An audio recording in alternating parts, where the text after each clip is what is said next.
కొరింథీ రాసిన 2వ పత్రిక 5వ అధ్యాయము 19, 20, 21 చదువుకుందాం. కొరింథీయులకు రాసిన 2వ పత్రిక 5వ అధ్యాయము 19, 20, 21. అదేమనగా దేవుడు వారి అపరాధములను వారి మీద మోపక క్రీస్తునందు లోకమును తనతో సమాధానపరుచుకొనుచు ఆ సమాధాన వాక్యమును మాకు అప్పగించెను. కావున దేవుడు మా ద్వారా వేడుకొనినట్లు మేము క్రీస్తుకు రాయబారులమై దేవునితో సమాధానపడుడని క్రీస్తు పక్షముగా మిమ్మును హల్లెలూయా హల్లెలూయా దేవునితో సమాధానపడుడని దేవుడు మా ద్వారా వేడుకొనినట్లు. వేడుకున్నవారు ఎవరు అంటే దేవుడే వేడుకుంటున్నాడు. వేడుకోవడం అంటే ఏమిటి? ఆజ్ఞ కాదు, సాధారణంగా మాట్లాడడం కూడా కాదు. వేడుకోవడం అంటే బతిమాలుకుంటున్నాడు. ఏమనుకుంటున్నాడండి? బతిమాలుతున్నాడు. దేవుడు మనల్ని బతిమాలుతున్నాడా? అది ఆయన ప్రేమ, అది ఆయన మంచితనం. అప్పుడప్పుడు ఎప్పుడు మన పిల్లల్ని కూడా మనం ఏం చేస్తాం? మారం చేసిన వాళ్ళని బతిమాలుతాం. బుద్ధిగా ఉన్న వాళ్ళని బతిమాలవలసిన అవసరమేమీ లేదు. మారం చేసి నేను అన్నం తినను, స్కూల్కి వెళ్ళను, నీ మాట వినను అంటే బతిమాలుతాం. ఒకసారి కోప్పడతాం, ఒకసారి క్రొత్త నిబంధన గ్రంథంలో యేసుక్రీస్తు బతిమాలుతున్నాడట. ఎంత బతిమాలుతున్నాడంటే నీవు తన సొంతం అయ్యేంత వరకు బతిమాలుతున్నాడంట. హల్లెలూయా. దేనికో ఎవరి ద్వారా బతిమాలుతున్నాడంటే మా ద్వారా, అంటే దేవుని సేవకుల ద్వారా దేవుడు నిన్ను బతిమాలుకుంటున్నాడు. దేవుని సేవకులు చెప్పే వర్తమానం అది కేవలం దేవుడు చెప్పే మాటలే, మనుషులు మాట్లాడని అనుకోకూడదు. దేవుడు నాతో మాట్లాడాడని ప్రభువుని గనపరచాలి. హల్లెలూయా. అందుకే మీరు ఆదివారం ఇంటి దగ్గరకు వచ్చే ముందే ఇంటి దగ్గరే ప్రార్థన చేసుకోవాలి. ఏమని? ప్రభువా ఈరోజు నాతో మాట్లాడవా? ఎంతమంది ఇలాగ ప్రార్థన చేసుకొచ్చారు ఇక్కడ ఇంటి దగ్గర? యేసయ్యా నాతో మాట్లాడు అని ప్రేయర్ చేసుకొచ్చిన వాళ్ళు ఎంతమంది? వారితో దేవుడు మాట్లాడతాడు. కొంతమంది సిద్ధపడరు, రేపు ఆదివారం ఆరాధన కదా వెళ్ళాలి వచ్చేయాలి అనుకుంటారు, కానీ ఆశ ఉండదు. దేవుడు ఏమంటాడంటే ఆశ కలిగిన ప్రాణాన్ని దేవుడు మేలులతో తృప్తిపరుస్తాడట. చప్పట్లు కొట్టి స్తోత్రం చెబుదాం. ఎంతమంది ఆశతో కూర్చున్నారు ఇక్కడ? ఏం ఆశతో కూర్చున్నారు? దేవుడు నాతో మాట్లాడితే బాగున్నావు. బల్ల దగ్గర కుక్కలు ఎదురు చూస్తాయంట రొట్టె ముక్క కోసం. కానాను స్త్రీ అంది, ఆ కుక్క పిల్ల లాంటి ప్రభువా నీ రొట్టె ముక్క కోసం ఎదురు చూస్తున్నాను ప్రభు అంటది. నేను యెహోవా కొరకు ఎదురు చూచుచున్నాను. అవును, ఈరోజు నేను పాటలు పాడుతున్నప్పుడు దేవుడు నన్ను దర్శించును గాక. నేను ప్రార్థన చేస్తున్నప్పుడు, మందిరంలోకి వెళ్ళి ప్రేయర్ చేసినప్పుడు దేవుడు నా ప్రార్థన వినుగాక. నేను ఆరాధన చేసినప్పుడు దేవుడు నన్ను అభిషేకించునుగాక. నేను వాక్యం వింటున్నప్పుడు దేవుడు నాతో మాట్లాడునుగాక అనేటువంటి ప్రార్థన చేత, ఆశ చేత దేవుడు మందిరంలో కూర్చోవాలి. ఎందుకంటే ఆశతో ఇక్కడ కూర్చున్న వారిని దేవుడు ఖచ్చితంగా చూస్తున్నాడు. దేవుడు చూస్తున్నాడు. దేవుడు అందరినీ చూస్తాడు. నన్ను చూస్తాడు, నిన్ను చూస్తాడు, అందరినీ చూస్తాడు. యెహోవా యందు భయభక్తులు కలిగిన వారిని ఆయన ఆశీర్వదిస్తాడు. హల్లెలూయా. చెప్దాం గట్టిగా, హల్లెలూయా. కాబట్టి సేవకుల ద్వారా దేవుడు ఏం చేస్తున్నాడంటే సమాధాన వాక్యమును మీకు పంపించి తనతో సమాధాన పడాలని దేవుడు ఇష్టపడుతున్నాడు. సమాధాన పడడం అంటే దేవునికి చాలా ఇష్టం. ఎందుకంటే సమాధానం ఒక్కటే దేవుణ్ణి మనల్ని ఐక్యపరుస్తుంది. సమాధాన పడినప్పుడే దేవుడు మనకి దగ్గర అవుతాడు. ప్రైజ్ ది లార్డ్, హల్లెలూయా. పాపం ఏం చేస్తుందంటే దేవుడికి మనల్ని విరోధిని చేస్తుంది. పాపం ఏం చేస్తుందండి? దేవుడు ఎప్పుడు కూడా ఆదాముతో ఉండేవాడు, అవ్వతో ఉండేవాడు. కానీ అవ్వ ఆదాములు ఎప్పుడైతే తప్పు చేశారో, పాపం చేశారో, తెలియకుండానే వాళ్ళు దూరం అయిపోయారు, విరోధులైపోయారు. సైతానుడు పాపం చేసేలాగా నిన్ను ప్రేరేపిస్తాడు, పాపము చేసేలాగా ప్రేరేపిస్తాడు. పాపము యేసయ్యకి నిన్ను విరోధిగా మార్చేస్తుంది. Praise the Lord. చాలామంది సమాధాన పడరు. నేను వచ్చాను కదా, కూర్చున్నాను కదా, ఏదో ప్రార్థన చేశాను కదా, ఏదో పాట పాడాను కదా అనుకునే పోతారు తప్ప దేవునితో సమాధాన పడడానికి ప్రయత్నం చేయరు. బిడ్డ, పాట పాడుతున్నావు, ఆరాధన చేస్తున్నావు, బల్ల తీసుకుంటున్నావు, చర్చికి వస్తున్నావు, కానీ సమాధాన పడవలసిన పరిస్థితులు ఏవో ఉన్నాయి. ఆమేన్. దేవునికి నీకు మధ్య అడ్డుబండలు ఏవో ఉన్నాయి. అందుకే దేవుడు బతిమాలుకుంటున్నాడు. పాపము దేవుడికి నిన్ను విరోధిని చేస్తుంది. సమాధానపడుట దేవుడికి నిన్ను దగ్గర చేస్తుంది. ఎందుకంటే మన యేసయ్య సమాధానకర్త. మన యేసయ్య ఎవరండి? సమాధానకర్త. నీ హృదయంలో పాపం ఉన్నంత వరకు నీ హృదయం అంతా, నీ బ్రతుకంతా, కుటుంబం అంతా గలిబిలి ఉంటుంది. ఒకరితో మంచిగా మాట్లాడలేవు, ఒక పని తిన్నగా చేయలేవు, ఒక చోటకి తిన్నగా నడవలేవు, ఏవో ఆలోచన చేస్తావు, సగం పనులు చేస్తావు, స్థిరత్వం అనేది ఉండదు, ఏవేవో చేస్తావు. ఇంత చేయవలసిన దగ్గర ఇంత చేస్తావు, ఇంత ఖర్చు పెట్టవలసిన దగ్గర ఇంత ఖర్చు పెడతావు, ఈ దారులు వెళ్ళడానికి ఎన్నో దారులు ఎంచుకుంటావు. ఇలా గలిబిలి అవ్వడానికి గల కారణం ఏమిటో తెలుసా? దేవుడికి నీకు మధ్య సమాధానం లేకపోవట. హల్లెలూయా. దేవుడితో నేను ఉన్నప్పుడు నా హృదయం ఎంతో ప్రశాంతంగా ఉంటుంది. దేవుడికి నాకు సమాధానం ఉన్నప్పుడు 1000 ఏనుగుల బలం నాకు ఉంటుంది.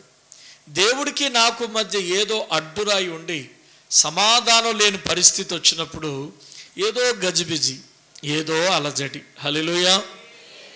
కనుక కొరింథీ రాసిన పత్రికలో ప్రభువు చెప్తున్నాడు, మీరు సమాధాన పడండి. ఫస్ట్ నీకు నాకు మధ్యలో ఏముందో వాటిని ఒప్పుకోండి, పశ్చాత్తాప పడండి. మీ పాపములు రక్తము వలె ఎర్రగా ఉన్నా సరే వాటిని నేను తెల్లగా మారుస్తాను. హల్లెలూయా. నా మాటలు అర్థమవుతున్నాయమ్మా? సరస్వతి, అర్థమవుతున్నాయా? దేవుడి దగ్గరకు వచ్చేవారు దేవుడికి నచ్చనివన్నీ ఒప్పుకోవాలి, విడిచిపెట్టాలి. ఏం పాపం నాలో ఉంది, దేవుడికి వ్యతిరేకమైనది ఏ మాట ఉంది, ఏ చూపు ఉంది, ఏ ఆలోచన ఉంది, ఏ ఫ్రెండ్షిప్ ఉంది, ఆలోచన చేసుకోవాలి. అవి విడిచిపెట్టకుండా దేవుడా దేవుడా దేవుడా అన్నా సరే ఒకటి అడ్డుపడుతుంది. హల్లెలూయా. మీరు బాగా వినండి. శుభ్రమైనవి, పరిమళమైనవి ఎక్కడ ఉంచుకుంటాం? ఇంట్లో ఉంచుకుంటాం. అశుభ్రమైనవి, దుర్వాసన కొట్టేవి ఎక్కడ ఉంచుకుంటాం? బయట పాడేస్తాం. బిర్యానీ చాలా ఇష్టం, దాన్ని శుభ్రంగా తింటాం. పొద్దునకి మిగిలిపోయింది, మధ్యాహ్నానికి వాసన వచ్చింది, ఎక్కడ పాడేస్తాం? పెంట మీద పాడేస్తాం. పెంట మీద ఉన్నవన్నీ కూడా అవి దుర్వాసనే, ఇంట్లో ఉన్నవన్నీ కూడా సువాసనే. ప్రభు నీతో మాట్లాడుతున్నాడు. ఇక్కడ కూర్చున్న బిడ్డ ఎలా చూడు, ఓ చెల్లమ్మ ఎలా చూడు. ఒకవేళ నీ ప్రార్థన దేవుడి దగ్గరికి చేరకపోవడానికి, ఒకవేళ నీ కుటుంబంలో సమాధానం, శాంతి, ఐశ్వర్యం, దేవుని ఆశీర్వాదం రాకపోవడానికి ఏదో అడ్డుపడ్డదేమో చూసుకోండి. దేవుడికి నీకు మధ్య ఒప్పుకోవలసింది ఏదైనా ఉందేమో ఆలోచన చేసుకోండి. హల్లెలూయా. దేవుడి దగ్గర ఎప్పుడైతే మనం ఒప్పుకుంటామో దేవుడు అంటున్నాడు, నేను క్షమించుటకు సిద్ధమైన మనస్సు గలవాన్ని అంటున్నాడు. ఒప్పుకోవాలి.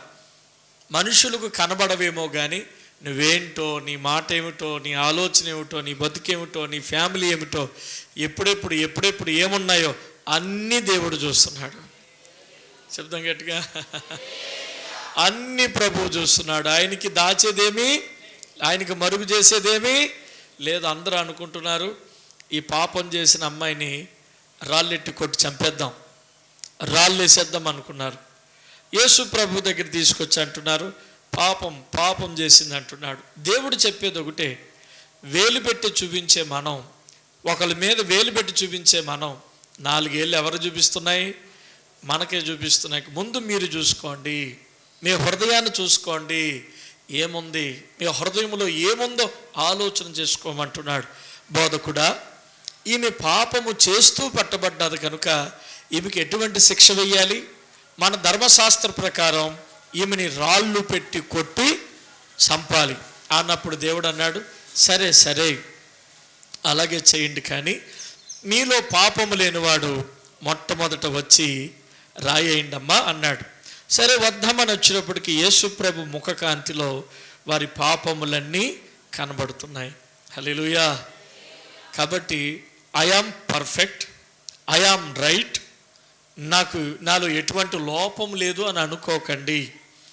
ఒక భక్తుడు ఏమన్నాడంటే, ప్రతిరోజు నేను పండు కొనక ముందు నా హృదయాన్ని నేను దేవుడితో ఏమని చెప్తానంటే, దేవా నా హృదయమును పరిశీలించము, దేవా నా హృదయమును పరీక్షించము.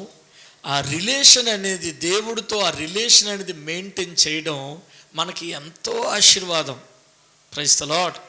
ప్రతిరోజు ప్రతి అడుగు దేవుడిని అడగాలి, ఏమైనా ఉందేమో ప్రభా, నీకు వ్యతిరేకమైన ఆలోచన ఉందేమో, నన్ను పరిశీలించవా, నన్ను పరీక్షించవా తండ్రి, నన్ను కడగవా, అవును ఆ విషయంలో నేను ఇలా మాట్లాడకుండా ఉండవలసింది క్షమించు ప్రభా, ఇలా చూడకుండా ఉండవలసింది క్షమించు ప్రభా, ఈ మాట తప్పుడు మాట, ఈ ఆలోచన తప్పుడు ఆలోచన అని దేవుణ్ణి ఎప్పటికప్పుడు కడుగుకోవాలి యేసు పాదాల మీద పడి. Praise the Lord. హల్లెలూయా చెప్దాం, హల్లెలూయా. దేవుడు అంటున్నాడు, సమాధానపడుడి. ఏముంది, ఎక్కడ దూరం అయిపోయావు? కూర్చుంటున్నావు కానీ ఆనందం లేదా? ప్రార్థన చేస్తున్నావు కానీ సమాధానం దొరుకుతులేదా? జవాబులు రావట్లేదా? నీకు దేవుడికి మధ్య ఏం అడ్డుగోడ కట్టుకున్నావో అది నాకు నష్టం కాదు, నీకే నష్టం. అంతరంగంలో నువ్వు చూసుకోవాలి, దేవా ఎక్కడ నేను తప్పిపోయాను, ఏ విషయంలో నాలో చెడుంది, పొరపాటు ఎక్కడుంది, ఒప్పుకుంటున్నాను ప్రభువా అని ఒప్పుకోవాలి. Praise the Lord. ఎంతమంది ఇక్కడ రెడీగా ఉన్నారు దేవుడితో సమాధాన పడడానికి? ఎంతమంది వారి హృదయాలు కడుక్కోవడానికి రెడీగా ఉన్నారు? ఎంతమంది వారి తప్పులు ఒప్పుకొని విడిచిపెట్టడానికి రెడీగా ఉన్నారు? అతిక్రమములు దాచిపెట్టుకుని వాడు వర్ధిల్లుడు కానీ వాటిని ఒప్పుకొని, చెప్పాలి, వాటిని ఒప్పుకొని విడిచిపెట్టువాడు హల్లెలూయా. ఎప్పుడు కూడా దేవుని సన్నిధిలో పసిపిల్లవలి ఉండాలి. ప్రభు ఏం చెప్తున్నాడు తెలుసా సువార్తల్లో? మీరు చిన్నపిల్లల వంటి వారైతేనే కానీ దేవుని రాజ్యంలోనికి రారు. సమాధాన పడిన ఒక వ్యక్తిని మీకు చూపిస్తాను, చూడండి. లూకా సువార్త 19వ అధ్యాయము మొదటి నుంచి చదవండి. వాళ్ళు ఎందుకు సనుక్కున్నారంటే, వాళ్ళు తమ దృష్టిలో తాము నీతిమంతులనే భావన, తమ దృష్టిలో తాము భక్తిపరులనే భావన. 99 మంది నీతిమంతులను పట్టించుకోలేదు కానీ దేవుడు తప్పిపోయిన ఒక గొర్రె పిల్లను పట్టించుకున్నాడు. హల్లెలూయా. ఎప్పుడోకప్పుడు ఏదో ఒక విషయంలో మనం తప్పిపోయిన వారమే. దేవుడు వెతికి రక్షించాడు కాబట్టి ఈరోజు మనం ప్రభు సన్నిధిలో ఉన్నాం. దేవునికి స్తోత్రం. సో ఈ నీతిమంతులు ఎప్పుడు కూడా కింద మీద చూసేటువంటి పరిస్థితి దేవుడేం పట్టించుకోవడం. ఎందుకంటే ఆరోగ్యం కలిగిన వారికి వైద్యుడు అక్కర్లేదు కానీ రోగం కలిగిన వారికే వైద్యుడు ఉన్నాడు. ఆ రోగం నాలో ఉందని నేను అనుకుంటున్నాను, నాకు యేసయ్య కావాలి. నువ్వు కూడా అనుకుంటావు. నిజంగా నీకు హృదయం కానీ తెరవబడితే నాకు ఆ వైద్యుడు కావాలని అనుకుంటావు. Praise the Lord. ఇక్కడ ఒక రోగి ఉన్నాడు, ఒక బిడ్డ ఉన్నాడు, ఒక కుమారుడు ఉన్నాడు. అతని పేరు జక్కయ్య. చెప్పండి, అతని పేరేమిటండి? ఈ జక్కయ్య సుంకపు గుత్తదారుడు, చాలా ఆస్తిపరుడు. ఆ కాలంలో ఆస్తిపరులు ఏం చేసేవారంటే తమ పలుకుబడిని ఉపయోగించుకుని, హోదాను ఉపయోగించుకుని యేసుక్రీస్తుని తమ ఇంటికి పిలిపించుకునేవారు. యేసుక్రీస్తుని తమ ఇంటికి పిలిపించుకునేవారు. మేము ధనవంతులం కదా, మాకు పైసలు ఉన్నాయి కదా, మా ఇంటికి రమ్మంటే వస్తాడు. ఒక శతాధిపతి యేసు ప్రభుని, రా, నా దాసుడు బాలేదు, వచ్చి ప్రార్థన చేసి పో అని పిలవడానికి ఒక దాసుని పంపాడు. అలాగా చాలామంది ధనవంతులు చేసే పని ఏమిటంటే మా ఇంటికి యేసుప్రభు వస్తున్నాడు అని వాళ్ళకి గొప్ప, తర్వాత యేసుప్రభు వచ్చిన తర్వాత వాళ్ళ గొప్పతనం అంతా చూపించుకుంటారు. అక్కడ ఏమిటా గొప్పతనం? మా ఇల్లు ఎంత బాగుంది, మా అలంకరణ ఎంత బాగుంది, మా డైనింగ్ టేబుల్ ఎంత బాగుంది, ఈ డైనింగ్ టేబుల్ మీద ఉన్న భోజనాలు ఎంత రుచికరమైనవి, మా హోదాను బట్టి, మా డబ్బును బట్టి ఇవన్నీ మేము సిద్ధపాటు చేసామనేటువంటి ఒక రకమైన హోదా చూపించుకోవడానికి యేసు ప్రభును తమ ఇంటికి పిలుస్తారు. హల్లెలూయా. నేను శుక్రవారం మీకు చెప్పాను, ఇది ఒక శరీర సంబంధి పెట్టే మీటింగ్. ఆత్మ సంబంధి తెల్లగా ఉన్నాడు, శరీర సంబంధి ఒక కూడికి పెట్టేటప్పుడు డిఫరెంట్ చూడండి. ఇక్కడ నేను జక్కయ్యకి మిగతా వాళ్ళకి డిఫరెంట్ చెప్తున్నాను. ఆత్మ సంబంధం ఒక కూడికి పెడితే ఎలా పెడతాడంటే, నా ఇంటికి దేవుని వాక్యం వస్తుంది, నా ఇంటికి దైవజనుడు వస్తున్నాడు, నా ఇంటికి దేవుని పిల్లలు వస్తున్నారు, మా ఇంట్లో ఆరాధన జరుగుతుంది, మా ఇంట్లో వాక్యం వినిపిస్తుంది, నేను వాక్యం కొరకు దేవా ఏం మాట్లాడతావో, దేవా నా ఇంటిని ఆశీర్వదించు నాయనా అని సిద్ధపాటుతో ఆత్మ సంబంధం వస్తాడు. ఆత్మ సంబంధం మీటింగ్ పెట్టుకుంటాడు. శరీర సంబంధం ఏం మీటింగ్ పెట్టుకుంటాడంటే, మా ఇంటికి సర్పంచ్ వస్తున్నాడు, మా ఇంటికి ఎమ్మెల్యే వస్తున్నాడు, మా ఇంటికి గెస్టులు వస్తున్నారు, మా ఇంట్లో రకరకాల భోజనాలు సిద్ధపాటు చేస్తాము, ఇల్లంతా డెకరేట్ చేయాలి, ఇల్లంతా చూడగానే వావ్ వావ్ వావ్ అనుకోవాలి. ఇలాగా శరీర సంబంధి వీటి మీద ఫోకస్ చేస్తాడు. అప్పుడు నేను మంచి భోజనాలు పెట్టాలి, అందరూ చూసి ఏం భోజనం పెట్టారో అనుకోవాలని శరీర సంబంధి. దేవునికి స్తోత్రం. అర్థమైందా? ఏమర్థమైంది? బాటలు ఫోనా కాదు. ఆత్మ సంబంధి మీటింగ్ పెడితే ఎలా ఉంటుంది, శరీర సంబంధి. ఇప్పుడు ఇంకోలా చెప్తా, ఆత్మ సంబంధి మీటింగ్ వెళితే ఎలా ఉంటుంది, శరీర సంబంధి మీటింగ్కి వెళితే. మన సంఘంలో చాలామంది కుటుంబంలో వజ్రాలు ఉన్నారు, ఇంటికి సేవకుని పిలిపించుకుంటారు, వాక్యం చెప్పించుకుంటారు, కానీ పాస్టర్ గారు ఎదురుగుండా కూర్చుని వాక్యం వినేటువంటి మనసు ఉండనివ్వదు సైతాను. మరి ఎక్కడ నీకు ఆశ? దేవుడు ఎట్లా సంతోషిస్తాడు? జక్క ఇంటికి యేసు ప్రభు వచ్చిన తర్వాత జక్కయ్య ఎక్కడ కూర్చున్నాడు?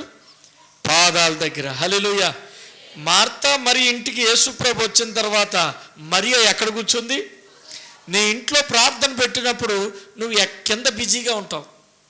చాలామంది ఇళ్లల్లో ప్రార్థన చేస్తారు, వాళ్ళు యవనస్తులు కూర్చోరు, ఆ ఇంటి యజమానులు కూర్చోరు. ఎక్కడ కూర్చుంటారంటే భోగాల దగ్గర కూర్చుంటారు. దన్నవరా బాబు ఈ భోగాలకి. Praise the Lord. Hallelujah. Meeting అంటే తిండి, తిండి అంటే మీటింగ్. ప్రేయర్ అంటే ఈ రోజుల్లో క్రైస్తవ ప్రేయర్లు ఏమైపోయినాయంటే తిండి తిండి తిండి తిండి తిండి. తిండి బోతుల్లారా, మనుషుడు రొట్టె వలన కాదు కానీ దేవుడి నోట నుండి వచ్చే ప్రతి మాట వలన. ఆ భోగల్ని ఏమన్నా భోగం తినేస్తుంది ఆ మొక్కలు? నువ్వు వచ్చి ప్రేయర్ దగ్గర కూర్చోవచ్చుగా. రైట్. ఇప్పుడు శరీర సంబంధమైన విశ్వాసి మీటింగ్ వస్తే ఎలా వస్తాడు, ఆత్మ సంబంధమైన విశ్వాసి మీటింగ్కి వస్తే ఎలా వస్తాడు? ఆత్మ సంబంధమైన విశ్వాసి ఒక కూడికకి రావాలంటే మొట్టమొదట టైంకి వస్తాడు.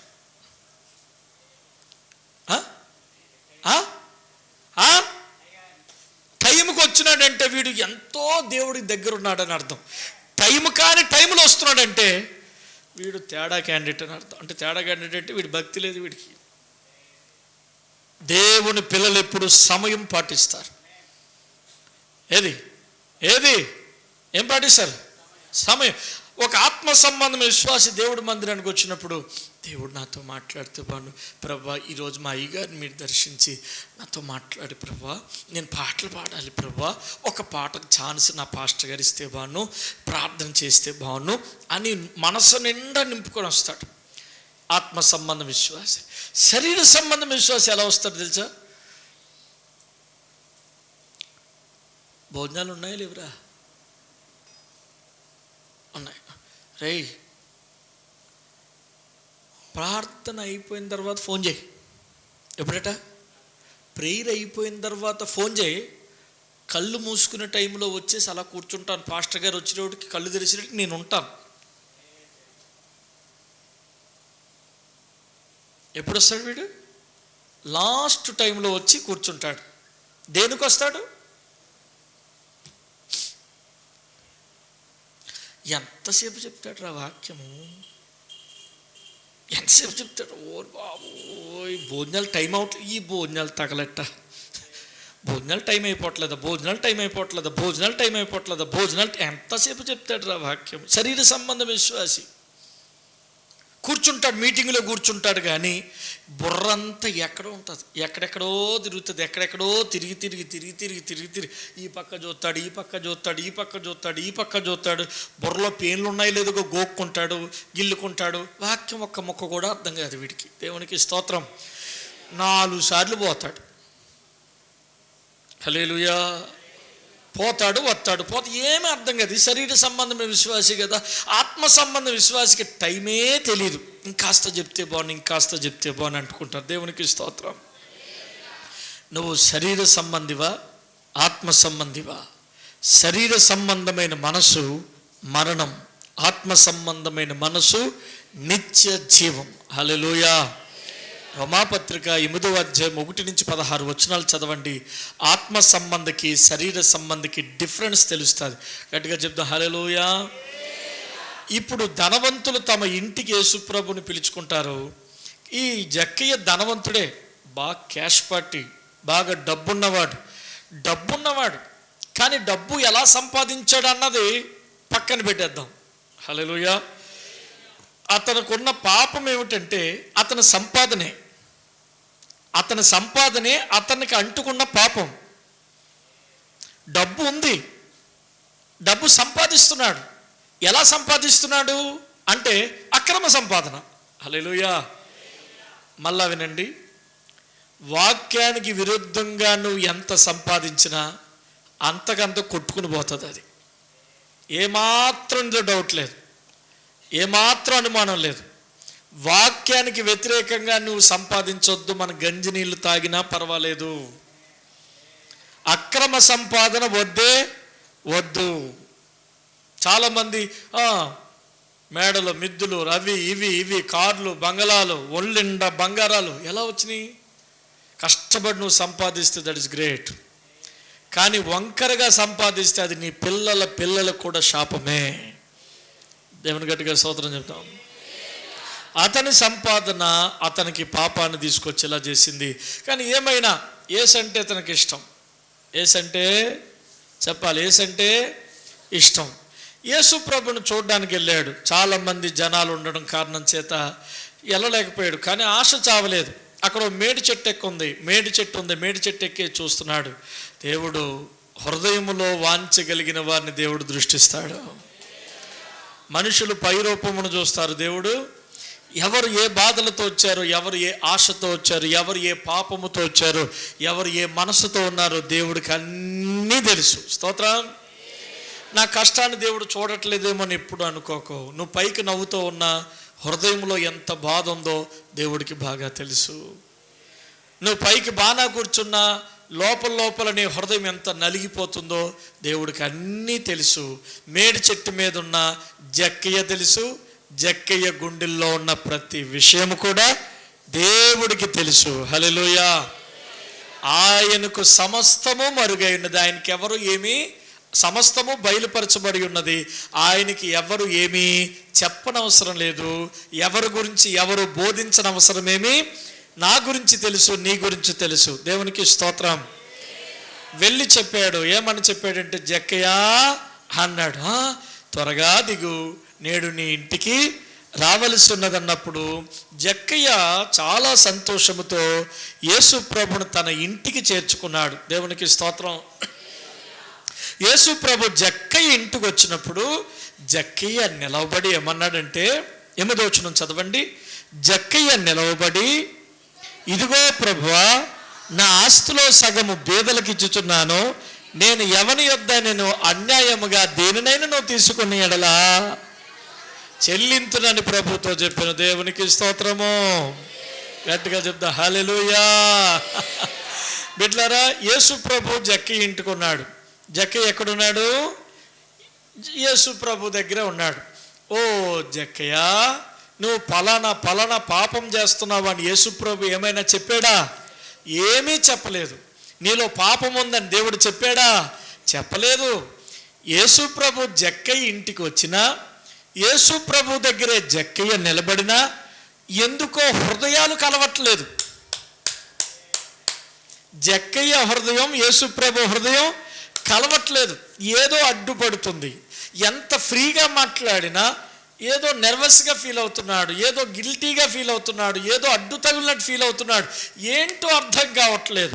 దేవుడు ప్రేమ కారుతుంది, దేవుడు నోటంట ప్రేమ కారుతుంది, జాలు చూపిస్తున్నాడు, దయ చూపిస్తున్నాడు, అన్నీ బాగానే ఉన్నాయి.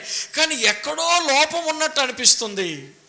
ఏమిటా లోపం అనుకున్నాడు. గమనించాడు, పరిశీలించుకున్నాడు, కనిపెట్టాడు. ఏమనుకున్నాడంటే, నాలోనూ ఏదో ఉంది. ఏంటది? నా దేవునికి ఇష్టం లేనిది ఏదో ఉంది నాలో. Praise the Lord. మిమ్మల్ని దేవుడు బతిమాలుకుంటున్నాడు, సమాధాన పడండి అని. Praise the Lord. ఏముంది నీలో? నువ్వు దేవుళ్ళో సంతోషించకుండా ఉండడానికి, ప్రార్థనలకి జవాబులు రాకుండా ఉండడానికి, ప్రభు స్వరం నీకు వినబడకుండా ఉండడానికి, నీకు దేవునికి మధ్య ఏమున్నది? దేవుడికి ఇష్టం లేనిది ఏమున్నది? జక్కయ్య కనిపెట్టాడు. ఏదో ఉంది నాలో, ఏదో ఉంది. ఏమిటది? నా దేవుడికి ఇష్టం లేనిది ఏముందంటే నా సంపాదన. ప్రభువా, నేను ఎవరి దగ్గరైనా అన్యాయముగా దేనినైనా తీసుకుంటే ప్రభు ఇచ్చేస్తున్నానయ్యా. ఎంతవరకు చేశాను? అన్యాయంగా డబ్బులు తీసుకున్నాను, అన్యాయం చేశాను. ఎంతవరకు నేను తాగాను, ఎంతవరకు నేను నమిలాను, ఎంతవరకు తప్పుడి చూశాను, ఎంతవరకు బూతు మాటలు మాట్లాడాను, ఇంతవరకు నేను లోకంలో లోక స్నేహాలు తిరిగాను. ఒక క్రైస్తవులతో స్నేహం పెట్టుకోండి. చెడు అలవాట్లు గలివారితో స్నేహం పెట్టుకుంటే నీ మాట తీరు మారిపోతుంది, నీ ఆలోచనలు కూడా మారిపోతాయి. గట్టిగా స్తోత్రం చెప్దాం. జక్కయ్య అనుకున్నాడు, ఏదో ఉంది నాలో, నా దేవునికి వ్యతిరేకమైనది కనిపెట్టుకున్నాడు. ఇన్ని రోజులు నువ్వు దేవుడి మందిరానికి వస్తున్నావు తమ్ముడా, ఓ చెల్లెమ్మా, ఇన్ని రోజులు ప్రభు దగ్గరికి వస్తున్నావు. ఒక్కసారి చూడు, ఏముంది? నా దేవునికి ఇష్టం లేనిది ఏదైనా ఉందా, ఏమైనా ఉన్నదా అని పరిశీలన చేసుకుని జక్కయ్యలాగే, ప్రభువా, అవును, నేను ఎక్కడ తప్పిపోయానో నాకు తెలియకపోతే ఎట్లా? నా ప్రొఫెషన్లో తప్పిపోయానా, బంధువుల దగ్గర తప్పిపోయానా, నా ఆలోచనలో తప్పిపోయినా, ఏ విషయంలో నా దేవునికి నచ్చనిది చేశాను? జక్కయ్య అంటున్నాడు, ప్రభువా, ఇంతసేపు నా ఇంట్లో నువ్వు ఉన్నావు, కానీ నా మనసు అయితే నీతో కలవట్లేదు. కారణం, నీకిష్టం లేనిది ఏదో నాలో ఉంది. నీకిష్టం లేనిది ఏదో నాలో ఉంది. నీకిష్టం లేనిది ఏదో నేను ఇష్టపడుతున్నాను. నీవు వద్దన్నది ఏదో నేను చేస్తున్నాను. నీ వాక్యం వద్దన్నదేదో నాలో ఉందయ్యా. అందుకే నేను సంతోషం అనిపించలేకపోతున్నాను, ఆనందం అనిపించలేకపోతున్నాను. నువ్వు మాట్లాడుతున్నావు, కానీ నా హృదయంలో ఏదో అలజడి. కారణం ఏమిటంటే, ఏదో ఉందయ్యా, నీకు నచ్చనిది. నిన్ను దేవుడు బతిమాలుకుంటున్నాడు ఈ మధ్యాహ్నం. Praise the Lord. ఏముంది నీకు? దేవుడికి నచ్చనిది ఏముంది? అది చిన్నదైన ధార జీవజల ధారను అడ్డుపడేలా చేస్తుంది. ఒక పెద్ద ట్యాంకులో నుంచి ఇంట్లోకి వాటర్ రావాలంటే చిన్న కాగితం చాలు ఆపడానికి, అడ్డుపడడానికి. హల్లెలూయా. ఏముంది నీలో? జాగ్రత్తగా పరిశీలించుకుని జక్కయ్య ఒప్పుకున్నాడు. అయ్యా నేను ఒప్పుకుంటున్నాను, నన్ను క్షమించు అన్నప్పుడు దేవుడు ఏమన్నాడు తెలుసా? అంతవరకు మాట్లాడుతున్నాడే కానీ ఆశీర్వాదం ఇవ్వలేదు. హల్లెలూయా. ఆశీర్వాదం జక్కయ్యకి దేవుడు ఇవ్వలేదు. జక్కయ్య నీ ఇంటికి వస్తా, జక్కయ్య దిగిరా, ఏం కోరండో ఏంటి అని అడుగుతున్నాడు, యోగక్షేమాలు అడుగుతున్నాడు, అన్నీ అడుగుతున్నాడు. బట్ ఆశీర్వాదం జక్కయ్యకి ఇవ్వలేదు. జక్కయ్య ఎప్పుడైతే దేవుడికి ఇష్టం లేనిది ఒప్పుకొని సమాధాన పడ్డాడో వెంటనే దేవుడి నోట నుండి ఆశీర్వాదం వచ్చింది జక్కయ్య మీదకి. హల్లెలూయా. 9వ వచనం అందరూ చదవండి. అందుకు యేసు, ఇతడును అబ్రహాము కుమారుడే, ఎందుకనగా నేడు ఇంటికి అబ్బబ్బబ్బా. హల్లెలూయా, హల్లెలూయా. ఆశ్చర్యం అండి. ఎప్పుడే నువ్వు హృదయంలో దేవుడికి నచ్చనివి దాసేసుకున్నప్పుడు అవి దేవుడు బాధపడతాడు. నువ్వు దైవాశీర్వాదాలకు దూరం అయిపోతున్నావు. నువ్వు కడగబడాలి, చాకలి వాని సబ్బుతో కడగబడినట్లు కడగబడాలి. దేవుడు ఎదుట నువ్వు దాచుకోకూడదు. వింటున్నారా? నా మాటలు వింటున్నారు? హల్లెలూయా చెప్పండి. ఇప్పుడు ఓ మనిషికి ఆశీర్వాదం కావాలని పడిపోయింది. నన్ను దేవుడు దీవిస్తే బాగున్నాను కూర్చున్నాడు. దీవెన కోసం నేను మొత్తం గల్లీలు పట్టణాలు తిరిగాను కానీ బట్ నో బ్లెస్సింగ్. ఆశీర్వాదం అనేది దేవుడు ఆశీర్వదిస్తేనే ఆశీర్వదించబడతా.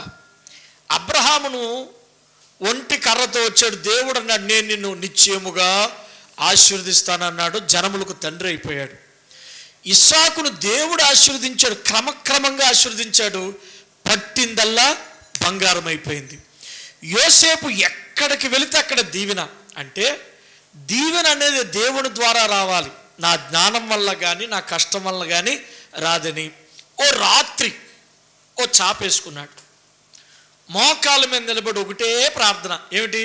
నన్ను దీవించు, నన్ను దీవించు, నన్ను దీవించు, నన్ను దీవించు. 8 గంటలకు స్టార్ట్ చేసిన ప్రార్థన తెల్లారి గట్ల 4 గంటల వరకు చేస్తున్నాడు కానీ దేవుడు ఏ దీవెన ఇవ్వలేదు. చాలామంది ఇలాగే ఎక్కడ పోల్ట్ అర్థం కావట్లేదు, ఎందుకు ఎదుగుతులేదో అర్థం కావట్లేదు. 4 గంటల వరకు దీవించు దీవించు దీవించు అంటున్నాడు, బట్ ఏ దీవెన రావట్లేదు. 4 గంటలకు దేవుడు వచ్చి, ఒరే నాయనా నేను నిన్ను దీవించాలంటే ఏమన్నాడు? నీ పేరేంటో చెప్పు అన్నాడు. నేను నిన్ను ఆశీర్వదించాలంటే అసలు నీ పేరేంట్రా అన్నాడు. అప్పుడు అర్థమైపోయింది మనోడికి, నా పేరు అడుగుతున్నాడంటే నా బతికేది. నేనయ్యా తండ్రిని మోసగించిన వాడిని, మోసగించాను. అది నా తండ్రి కూడా చెప్పలేదు. నా తల్లిని మోసగించాను, నా అన్నను మోసగించాను, నా మామను మోసగించాను, నా భార్యను మోసగించాను, కనుక నా పేరు మోసగాడు అన్నాడు. ఆ రాత్రి 8 నుంచి 4 గంటల వరకు ఎంత ప్రార్థన చేసినా జవాబు రాలేదు. నేను మోసగాడుని, నా బ్రతుకే మోసం, నాలో ఈ పాపం ఉందయ్యా, తెలిసి చేసానో తెలియక చేసానో నేను చేశానని ఒప్పుకుంటున్నానయ్యా, నేను చేశానయ్యా, నేను తప్పుని, నేను అపరాధిని, నేను దోషుణ్ణి, నేను పాపిని ప్రభువా అని ఒప్పుకున్నప్పుడు దేవుడు అంటున్నాడు, ఇక మీద నుంచి నువ్వు మోసగాడు అనబడవు, నేను నిన్ను ఆశీర్వదిస్తున్నాను. రాజులను సైతము దీవించేటువంటి పైన అంత బ్లెస్సింగ్ నీకు ఇస్తున్నాను అంటున్నాడు. ఎలా మారిపోయింది చూడు. సమాధానం, దేవుడితో సమాధానం. జక్కయ్య అంటున్నాడు, ప్రభువా నాకు తెలుసు నువ్వు ఆ ఇంటిని దీవించాలంటే నా హృదయాన్ని కోరుతున్నావు, నేను చేసిన పాపాలు ఒప్పుకోమంటున్నావు, నేను చేసిన వ్యతిరేకతలు ఎవరికి తెలియకపోవచ్చు, నా భార్యకి తెలియకపోవచ్చు, రహస్యంగా నేను చేసిన తప్పులన్నీ నాకు కళ్ళ ముందు కనబడుతున్నాయ్యా. పలానా టైంలో నేనేం చేశానో, పలానా టైంలో ఏం చేశానో అన్నీ నాకు గుర్తొస్తున్నాయ్యా, ఒప్పుకుంటున్నాను తండ్రి. ఇతడును అబ్రహాము నేడు ఇంటికి అబ్బా. ఎప్పుడైతే నువ్వు సమాధాన పడతావో, నీ పాపములు రహస్య పాపములు ఒప్పుకుంటావో, మాటలు, బూతు మాటలు ఎన్నో మాట్లాడేస్తాం. కోపం వచ్చినప్పుడు గలీజ్ మాటలు మాట్లాడేస్తాం. అవన్నీ దేవుడు మర్చిపోయినట్టుగా మళ్ళీ చర్చిలోకి వచ్చి నేను నువ్వు ఒకరికి ఒకరు అంటావు. మరి మర్చిపో. అయ్యి ఇగో నిన్ను శపించట్లేదు దేవుడు, ఒప్పుకో అంటున్నాడు. నేను తప్పు చేశాను ప్రభువా, ఒప్పుకోవడం వల్ల మనిషి మారతాడు తెలుసా? వాళ్ళు చెప్పండి. మనిషి నేను ఎప్పుడైతే పశ్చాత్తాపడతాడో, పశ్చాత్తాపానికి మించిన స్వస్థత అనేది ప్రపంచంలో మరొకటి లేదు.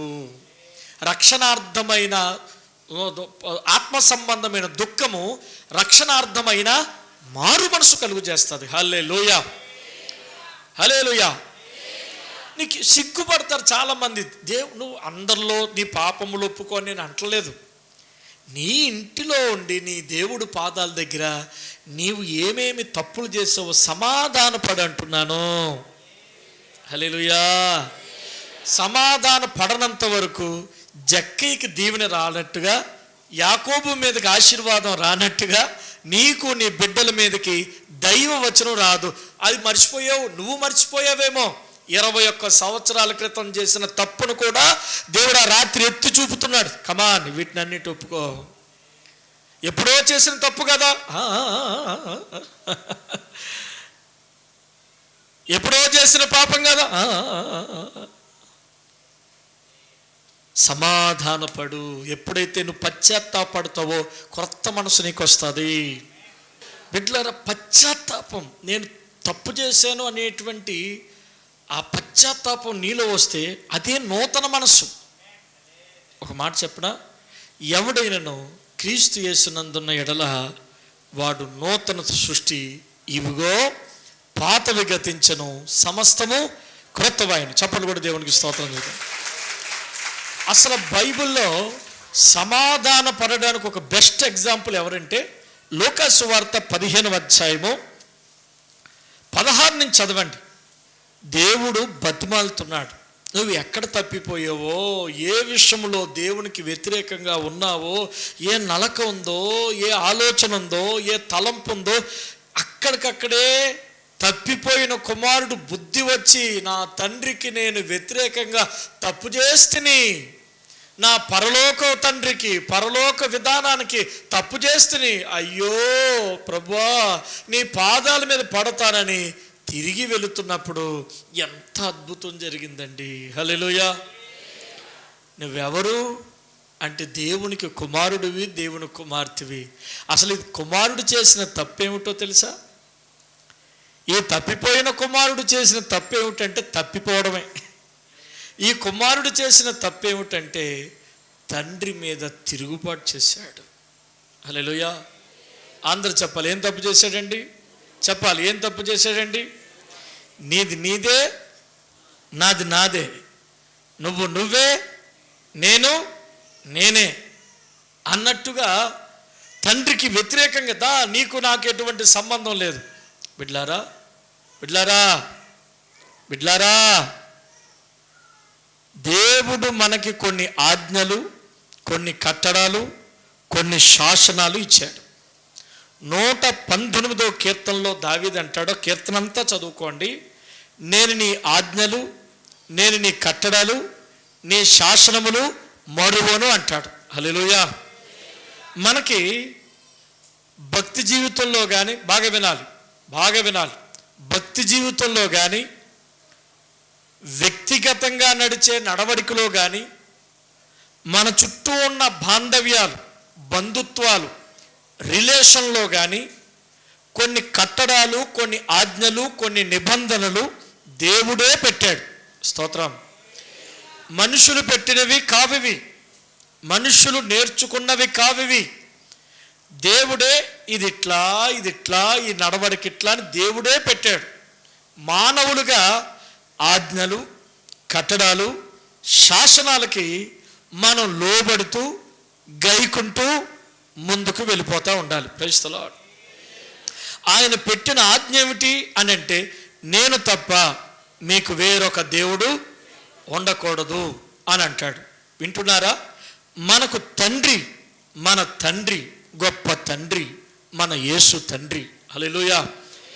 ఆయన లాంటి దేవుడు లేడు, ప్రేమ కలిగిన వాడు లేడు, క్షమాపణ కలిగిన వారు లేరు, శక్తిమంతుడు లేరు, మరణాన్ని గెలిచిన వారు కూడా, ఆయనకు సాటైన వారు, ఆయనకు సరిపోల్చదగిన వారు ఎవ్వరూ లేరు. Praise the Lord. అంత గొప్ప దేవుడు మన యేసయ్య. మన దేవుడు గొప్పవాడు. సృష్టి యావత్తు కూడా ఆయన అధీనంలోనే నడుస్తున్నది. ఆ గొప్ప దేవుడు మనకు తండ్రి అయ్యాడు. ఆ తండ్రికి నువ్వెప్పుడు కూడా ఎదురు చెప్పొద్దు. ఆ తండ్రి ఆజ్ఞలు కట్టడలు నీవు మీరద్దు. ఎన్ని ఆజ్ఞలున్నాయి దేవుని ఆజ్ఞలు. ఈ ఆజ్ఞలన్నీ కూడా తూచా తప్పకుండా వదిలేస్తాం మనం. అది తిరుగుబాటు కదా, అది అసమాధానం కాదా? నీ దేవుడికి నువ్వు ఎదురు తిరగొద్దు. దేవుడు గీసిన గీతను నీవు దాటవద్దు. హల్లెలూయా. తర్వాత నీ తండ్రి ఎవరు? పైనున్న దేవుడు తండ్రే, కిందనున్న సేవకుడు కూడా నీకు ఆత్మీయ తండ్రి. పాస్టర్ తండ్రా అంటే నిజమే. అపోస్తలుడైన పౌలు ఏమన్నాడో తెలుసా? నేను మిమ్మల్ని కన్నాను అంటాడు. సేవకుడు ప్రయాసం చేత, ప్రార్థన చేత, ఉపవాసాల చేత మిమ్మల్ని కంటాడు కాబట్టి ఆత్మీయ తండ్రి అవుతాడు.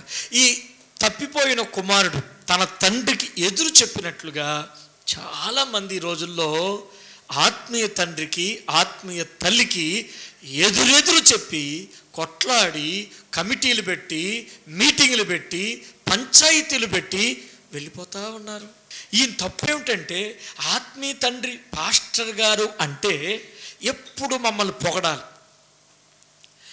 ఎప్పుడు మా పేరు పైకెత్తాలి, ఎప్పుడు మమ్మల్ని ఏది చేయాలి. ఎందుకు అలా చెయ్యకపోతే ఏంటి? పాస్టర్ గారు మమ్మల్ని ఏమన్నా అంటే దశమ భాగం కట్ చేసి ఓయమ్మో కట్టి ఉన్న ఈఎంఐలను, పాలు బిల్లు, బేల బిల్లు, గేదె బిల్లు, కుక్క బిల్లు, నక్క బిల్లు, బోలని బిల్లులు ఉన్నాయి. ఈడే ఎక్కువ దశమ భాగం ఎత్తున్నాడు. ఈడి దశమ భాగం కట్ అయితే నా బతుకంతా ఆగం అయిపోతుంది కనుక ఈడి జోలికి వెళ్ళకూడదురా బాబా అనుకుంటాడు పాస్టర్. నువ్వు ఎలాగైనా ఏడవరా బాబా, నువ్వు బురదలో దొర్లు గారు, నీ జోలికి మాత్రం వెళ్ళనని పాస్టర్ గారు అనుకుంటాడు. ఆయన ఏమనుకుంటాడు? అది హల్లెలూయా, ఆయన సేవకుడు కాదు, నువ్వు ఒక విశ్వాసి కాదు. Praise the Lord. హల్లెలూయా. దైవజనుడు అంటే అన్ని కర్తవ్యాలు ఉంటాయి. అందుకే యాజకుడికి దేవుడు కత్తిరిచ్చాడు. ఏమిచ్చాడండి? చెప్పాలి, ఏమిచ్చాడండి? ఒక్కొక్కసారి ప్రదీపములోనే ఒత్తు సరిగ్గా వెలగదు, మసి వస్తుంది. ఈ కత్తిరి చేత ఏం చేయాలంటే ఆ మసిని కట్ చేస్తే రెట్టింపు వెలుగు ఆ కొవ్వొత్తులు ఏమంటారు,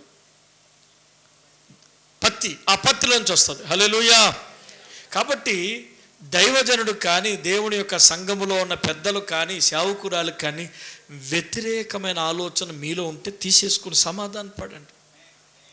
చాలామంది కూర్చుంటారు, పాస్టర్ గారు మీద ఏదో మనసు పెట్టుకుని, నాకు ఫోన్ చేయలేదు, నాకు చేయలేదు అంతే, నేను చేసినా కూడా లేపలేదు పెట్టేసుకుంటారు, గుండెల్లో పెట్టేసుకుంటారు. మరి దేవుడు చెప్తున్నాడు సమాధానపడు అని చెప్తున్నాడు. హల్లెలూయా. ఒక ఆమె 3 నెలల నుంచి నాతో మాట్లాడలేదు. అప్పుడప్పుడు వస్తుంది. అప్పుడు ముఖం చూస్తేనేమో బాగా మాడిపోయిన మూకుల్లా కనబడుతుంది. నాకు తెలీదా మీ ముఖాలు ఎలా ఉంటాయో? Praise the Lord. మాడిపోయిన ముఖాలు ఉంటే లోపలేదో మాడిపోతుందని సలసల నూనె మరిగిపోతే మాడిపోద్ది, అలాగే నీ హృదయంలో సలసల మనకు మరిగిపోతుంటే ముఖం అంతా మడమడపడ మాడిపోతూ ఉంటుంటుంది. అది తెలిసిపోతుంది మాకు. హల్లెలూయా. 3 నెలల నుంచి చూస్తున్నాను కానీ మాడిపోతాను ఉంది, లోపల సలసలమంటూ నూనె మరుగుతూ ఉంది. ఒక రోజున ఈమె ఎంత అడిగినా చెప్తలేదు కానీ వాళ్ళ ఫ్రెండ్ ఉంది, దోస్తు, ఏంటో కదలేరా అన్నాడు. అలా మెల్లగా మన సిస్టర్ కదలిస్తే అసలు విషయం ఏంటో తెలుసా? వాళ్ళ వెడ్డింగ్ యానివర్సరీకి నేను వాట్సాప్లో హ్యాపీ వెడ్డింగ్ యానివర్సరీ అని చెప్పలేదట. హల్లెలూయా. దానికేంటే బాధ? పాస్టర్ గారికి ఏదైనా బిజీ ఉన్నాడేమో, అది చెప్పకపోతే నష్టం ఏంటంటే ఆమంటది, నీకు చెప్పాడు కదా మరి. అది అసలు బాధ. ఆమెకి చెప్పలేదని బాధ లేదు. అసలు బాధ ఏమిటి? ఈమెకి చెప్పాడని. అప్పుడేదో వీళ్ళ భార్యాభర్తలు ఇలా ఫోటో పెట్టుకున్నారు, చూశాను. స్టేటస్లో మ్యాక్సిమం చూడను, చూసినప్పుడు మన చేతిలో హ్యాపీ వెడ్డింగ్ యానివర్సరీ ఒక మెసేజ్ ఇలా పెట్టాను. వాళ్ళకి సంతోషం అనిపించింది. ఏ వెడ్డింగ్ యానివర్సరీ ఎప్పుడు జరిగిందో తెలియదు, నేను ఫోన్ కూడా చూడలేదు, నేను పెట్టలేదంటే. ఈమె బాధ ఏమిటంటే ఆమెకి పెట్టాడు, అందు 3 నెలల నుంచి సలసల సలసల సలసల సలసల మాడిపోతా ఉంది. Praise the Lord. తండ్రి మీద వ్యతిరేకంతో మాట్లాడి దూరంగా వెళ్ళిపోయాడు. చాలామంది ఈ రోజులో పాస్టర్ గారి మీద కోపంతో ఏదో చిన్న చిన్న విషయాలతోటి చిన్న చిన్న భావాల చేత సరిగ్గా ప్రార్థనకు రారు, సరిగ్గా ప్రార్థన చేసుకోరు. ఆదివారం వచ్చినా ఏదోలాగా ఆలోచిస్తారు, ఏదోలా తలస్తారు. ఎందుకు నువ్వు దూరం అయిపోతున్నావు? ఒకవేళ నా మీద నీకేదైనా కోపము ద్వేషం ఉంటే ఇప్పుడే సమాధాన పడదాం రండి.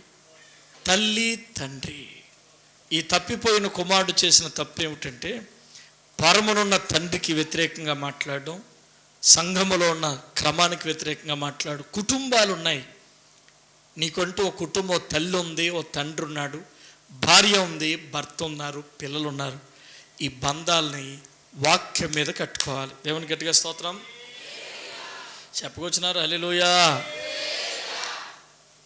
భార్య భర్త, నీ భార్యను దేవుడు జతపరిస్తేనే నీకు భార్య అయింది. పలానా అబ్బాయిని నీకు జతపరిస్తేనే నీకు భర్త అయింది. అందువల్ల దేవుడు ఏమంటున్నాడంటే దేవుడు జతపరిచిన వారిని మనుషులు వేరు చేయకూడదు అంటున్నాడు. సో ఫ్యామిలీ అనేది ఆ దేవుడి యొక్క కృప. ఒకడికి భార్య దొరకడం అంటే మేలు దొరకడం. నీకు భార్య లేనోడికి చూడండి సమాజంలో విలువ ఉండదు. నువ్వెంత గొప్పోడుగా, వీడు రోడ్డు అంటే తిరిగేవాడురా, దేశ దిమ్మర్రా, వీడు భార్య పెళ్ళి లేనోడురా, వీడికి భార్య లేదురా, వీడికి పెళ్ళే కాలేదురా, ఏ శాపం చేశాడో ఏ పాపం చేశాడు వీడు అని ముందు అనకపోయినా వెనకాలన్నా అనుకుంటారు. అందుకే దేవుడు అన్నాడు భార్య దొరికిన వారికి ఏం దొరికిందంట? మేలు దొరికిందంట. నీకు దేవుడు ఒక భార్య ఇచ్చాడంటే ప్రతిరోజు దేవునికి స్తోత్రం చెప్పు. ఆ భార్యను ఎలా చూడాలి? భార్యను ఎలా చూడాలి? ఎలా చూడాలి? దేవతగా చూడక్కర్లేదు. భార్యను ఎలా చూడాలి? దెయ్యముగా కూడా చూడక్కర్లేదు. భార్యను ఎలా చూడాలి? భార్యగా చూడాలి. హల్లెలూయా. భార్యను భార్యగానే చూడాలి. భార్యను దేవతగా చూడక్కర్లేదు. ఇక చూసుకో ఇంట్లో, ఇక నీ భార్య ఏది చెప్తే అదే. ఓరి నాయనో, నిన్ను చూస్తుంటే నాకు కళ్ళంట నీళ్ళు వస్తుంటాయి. ఈ అమాయక జీవి ఎక్కడ దొరికాడు రైడ్ అనిపిస్తుంది నాకు. హల్లెలూయా. ఈ బలి పశువు ఏడ పాపం ఈ జీవితం ఇలా బలి అయిపోయిందేట్రా అనిపిస్తుంది. ఎందుకంటే సిట్ అంటే సిట్టు, స్టాండ్ అంటే గట్టిగా యాసలు వేసాడు అనుకో, మనకు అర్థం కాని భాషలో వాడుతుంది అన్నమాట. హల్లెలూయా. సో బిడ్డలారా, అందుకే నాకు చాలా జాలి వేస్తుంది. అలాంటి ఆ భార్య అంటే దేవత కాదు. భార్య భార్యే. భార్య దెయ్యం కాదు. కాఫీ తెచ్చినప్పుడు తిడతావు, సాయి తెచ్చినప్పుడు తిడతావు, అన్నం వండినప్పుడు తిడతావు, ఇల్లు ఊడ్చినప్పుడు తిడతావు, బట్టలు ఉతికినప్పుడు తిడతావు. తిట్టుడు తిట్టుడు తిట్టుడు తిట్టుడు తిట్టుడు తిట్టుడు. ఆమెను తిట్టడం కాకుండా వాళ్ళ అమ్మని తిడతావు, వాళ్ళ అక్కని తిడతావు, వాళ్ళ జాతిని తిడతావు. నీకు కోపం వస్తే మొత్తం ఓల్డ్ ఫ్యామిలీని తిడతావు. అంటే భార్య దెయ్యమా? నేను చేసుకున్న పాపానికి మొత్తం వాళ్ళ ఇంటి వాళ్ళందరూ తిట్లు తినాలా? భార్య భార్యయే. హల్లెలూయా. పురుషులారా, మీ భార్యల్ని, ఈ తప్పిపోయిన కుమారుడు రిలేషన్ బ్రేక్ చేసుకున్నాడు, ఫ్యామిలీని బ్రేక్ చేసుకున్నాడు. రిలేషన్ బ్రేక్, అతను చేసిన తప్పు ఏమిటంటే ద రిలేషన్ బ్రేక్ చేసుకున్నాడు. అద్దం పగిలితే అతకదు, రిలేషన్ కూడా అంతే. దాన్ని కాపాడుకుంటే మంచిగా ఉంటుంది.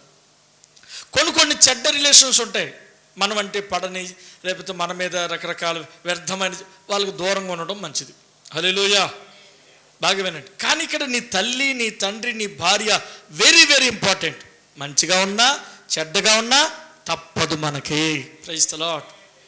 మన తల్లి, మన తండ్రి, మన భార్య, భర్త, మన పిల్లలు, వాళ్ళు చెడ్డోళ్ళైనా మంచోళ్ళైనా ఎలాంటి వాళ్ళైనా మనం కలిసి ఉండక తప్పదు. హల్లెలూయా. దీన్ని బ్రేక్ చేసుకోకండి. మీరు గొడవలు పెట్టుకోకండి, సమాధాన పడండి. నీ భార్య మీద నీకేదైనా తప్పుడు ఆలోచన, వ్యతిరేకమైన ఆలోచన ఉంటే సమాధాన పడు. అయ్యో నిజమే కదా, ఈ మాట నేను అనకుండా ఉండవలసిందే కదా, నేను తప్పు చేశానని చెప్పేసి పశ్చాత్తాపం నీలో రావాలి. అలాగే భార్య అంటే ఎవరు? భార్యలారా మీ భర్తలకి లోబడి ఉంటాడు. భార్య అంటే భర్తల్ని రాసి రంపాలు పెట్టేది కాదు. భార్య అంటే భర్తల్ని చీటికి మాటికి జోకులేసి, చీటికి మాటికి చిన్న చూపు చూసి, చీటికి మాటికి కిందరబందర చేసి ఉంటాయి ఫ్యామిలీలు, కుటుంబాలు. చాలామందికి నేను చెప్పిన భార్యలకి సోయి ఉండదంటాను. ఏముండదంటాను?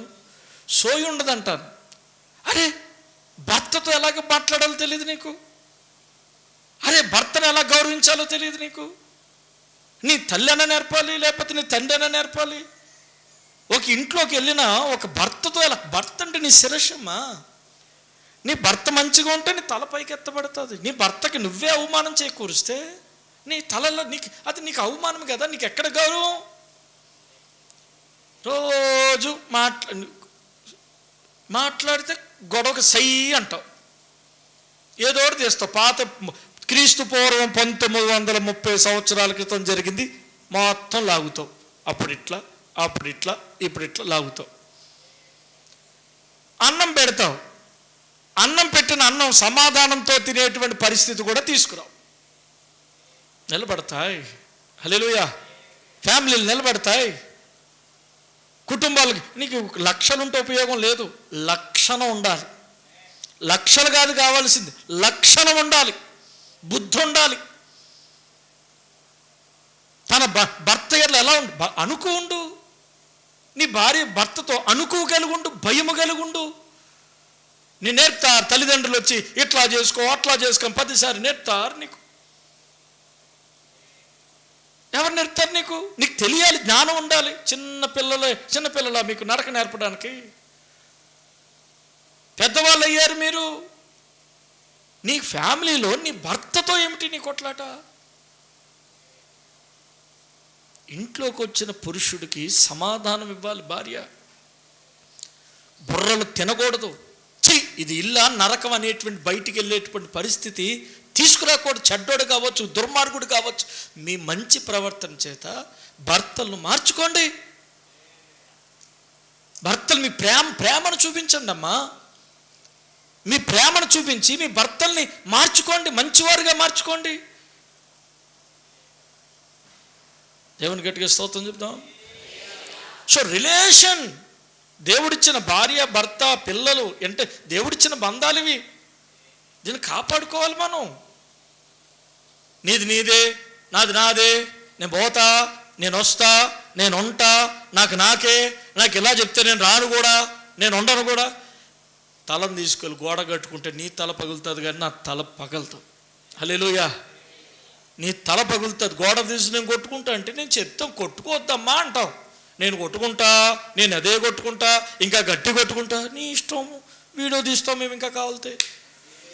మాకు ఏం పోయిందో చెప్పడం వరకు మా పని. నేను ఇట్లా చేస్తానంటే ఏం చేయాలి? దేవుని గట్టిగా స్తోత్రం చెప్తా. హల్లెలూయా. బిడ్డలారా, తప్పిపోయిన కుమారుడు తప్పిపోయాడు, రిలేషన్ బ్రేక్ చేసుకున్నాడు. తండ్రి దేవుడు కావచ్చు, పాస్టర్ కావచ్చు, ఫ్యామిలీ కావచ్చు.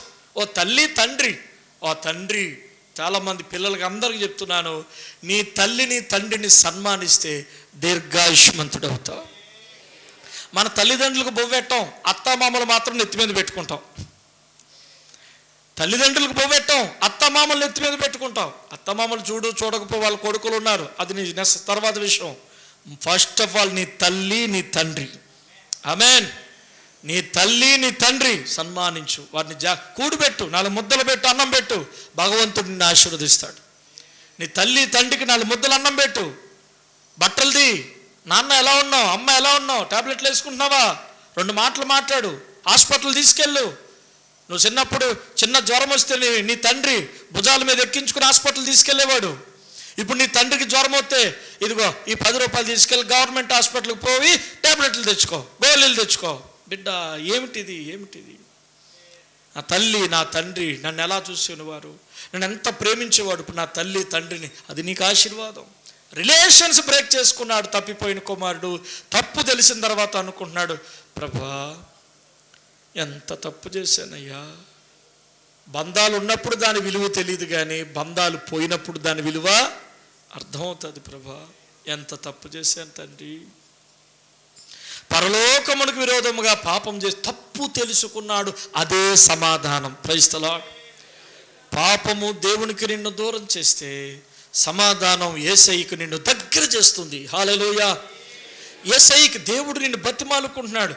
నీ తప్పులన్నీ తప్పిపోయిన కుమారుడు ఈ తప్పు చేశాను ప్రభా, ఆ తప్పు చేశాను ప్రభా అని ఒప్పుకుని కనికరం పొందాడు కనుక నువ్వు కూడా అతిక్రమములు దాచిపెట్టువాడు వర్ధిల్లడు, కానీ వాటిని ఒప్పుకొని విడిచిపెట్టువాడు కనికరము పొందును. హల్లెలూయా. ఇలా అనుకుంటాను, నా తండ్రికి నేను వ్యతిరేకంగా నడిచానని అనుకుంటానని అదే బట్టల చేత, ఆ పందులు వాసన చేత, ఆ చీపిరి గడ్డం చేత, ఆ ఆకలి కడుపు చేత అలాగే దిక్కుమాలోలాగా పనికిరాలోలాగా నడుచుకుంటూ పోతున్నాడు. ఇదిగో కొన్ని సంవత్సరాల క్రితం తప్పిపోయిన నీ కొడుకు వస్తున్నాడు అన్నప్పుడు ఆ తండ్రి కుర్చీలో కూర్చుని,